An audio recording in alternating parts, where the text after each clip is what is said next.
শান্তনু আমাকে এর আগে অনেকবারই বলেছে, আমার বাড়িটা ওই তিলবাড়ি থেকে অতটা দূরে আসে, আমার পক্ষে বয়স্ক মানুষ তো। এখানে যারা রয়েছ আমার ছাত্র যারা আছে একটু হাত তুলো তো, কে কে আছে? দু একজনকে দেখি। দুই ছাত্র, তুমিও তাই। আর ওখানে আছে, ওখানে আছে, যাই 6-7 জন 10 জন দেখতে পাই, ধার নাও, ঠিক আছে।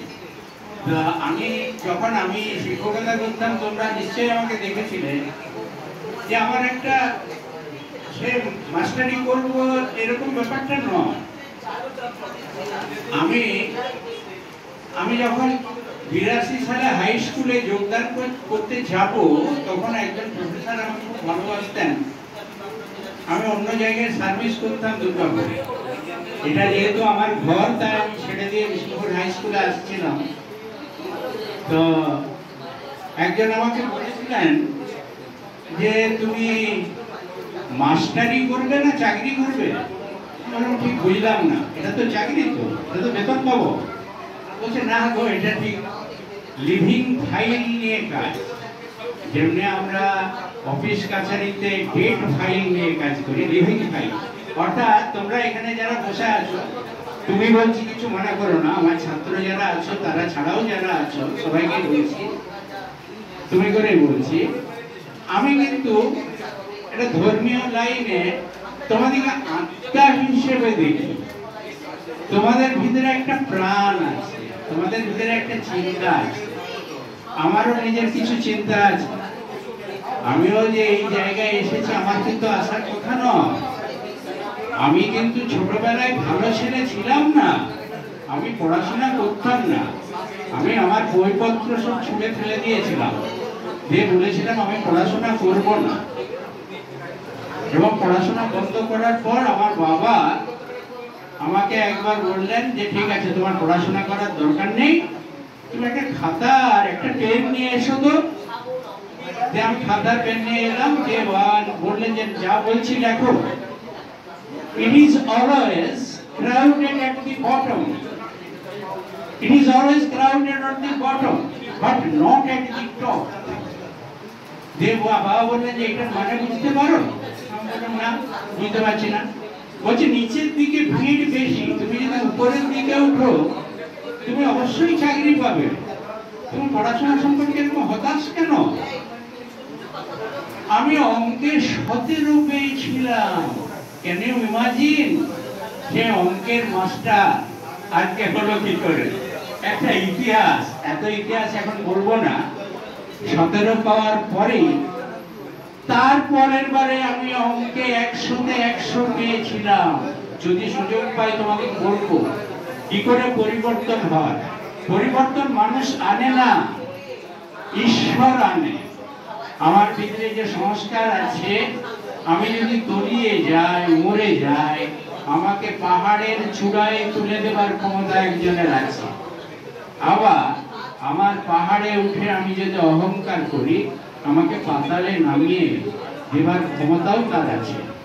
সে হচ্ছে শিব, সেই হচ্ছে ব্রহ্ম, সেই হচ্ছে শক্তি।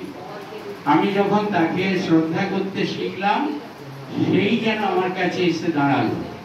এবং তার পরবর্তী ক্ষেত্রে আমি বহুবার মৃত্যুর মুখে পড়েছি, বাঁচবার কোনো আশা থাকেনি।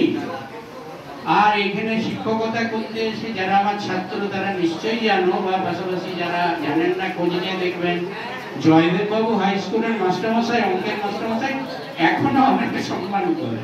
এবং যখন সম্মান করে তখন আমি বুঝতে পারি যে এটা আমার সম্মান কিন্তু নয়, যে আমাকে ওই জায়গায় এনেছিল। এবং মাঝখানে কিছুদিন আগে আমি এমন অসুস্থ হয়ে পড়েছিলাম যে ভাবলাম আর উঠতে পারবো না। তখনও কিন্তু আমাকে একটা শক্তি সাহায্য করেছিল। যারা ঈশ্বরকে মানে না এরকম লোককে আমি জিজ্ঞেস করেছিলাম যে তাহলে আপনি চলছেন কি করে? বলছে না, ঈশ্বর নাই, তবে একটা শক্তি আছে। সে শক্তিটাকে ঈশ্বর বলে মানতে কোথায় আপত্তি? বলছে না, আমি তো তাকে দেখতে পাই না, সেই হিসেবে তাকে শক্তি হিসাবে মানে। এখন আমার কথাটা হচ্ছে, যাই থাক, শক্তি হোক, ঈশ্বর হোক, যাই হোক, মানুষের ভিতরে যে ব্রহ্ম, মানুষের ভিতরে যে শক্তি আছে, সে যত নিচেই থাক সে কিন্তু উঠে আসতে পারে। এটাই আমার বুঝতে পেরেছি আমার জীবনে। যদি তোমাদের সঙ্গে আবার কখনো কোনো সুযোগ পায় আমি চেষ্টা করবো তোমাদের সঙ্গে শেয়ার করতে। আর এখন রিটায়ার করেছি তো কোনো কাজ নাই, তা আমি চিন্তা করি যে এখন তো যেরকম সামাজিক পরিস্থিতি চতুর্দিকে হাহুতাস, কিছু হলো না আর হলো না, কিছু যে হতে পারে সেটা আমার কিন্তু মনে এখন বিরাট ভাবে মনে হয়। তো যাই হোক, তোমাদের সবাইকে আমার ভালোবাসা আমি দিচ্ছি আমার ছাত্রকে। Thank you sir. আজকের অনুষ্ঠান আমরা শেষ করব আমাদের তরফ থেকে, বিশেষ করে জয়দেব স্যারের তরফ থেকে কিছু মিষ্টি মুখ করানো হবে ডেয়ারি মিল্ক দিয়ে, কিন্তু সেটা অফিসে দিয়ে দেবো, অফিস থেকে দিয়ে দেবে, আমাদের প্রোটোকল আর কি। তো সবাই একটা কাজ করো, একসাথে একটা হাততালি দাও নিজেদের জন্য যে আজকে দিনটা ভালোভাবে কাটাবে। ভালো থাকবে। আর তোমরা যদি মনে মনে চাও ঈশ্বরের কাছে যে হজদা আবার আসুক, আর হজদার মধ্যে নিবেদিতা ম্যাডাম, কল্যাণী ম্যাডামের মতো, মায়ের মতো যারা আসছেন, বা দেবাশিস স্যার, দিলীপ মুখোপাধ্যায়, রামশঙ্কর স্যার, বা প্রভাস স্যারের মতো, রামকান্ত স্যারের মতো যারা আসছেন, বাবা জেঠু কাপুর মতো, তোমরা যদি আহ্বান করো ঈশ্বরের কাছে, মাসে 2 বার আসতে পারি, করে তো দেখো। ঠিক আছে, ভালো থেকো।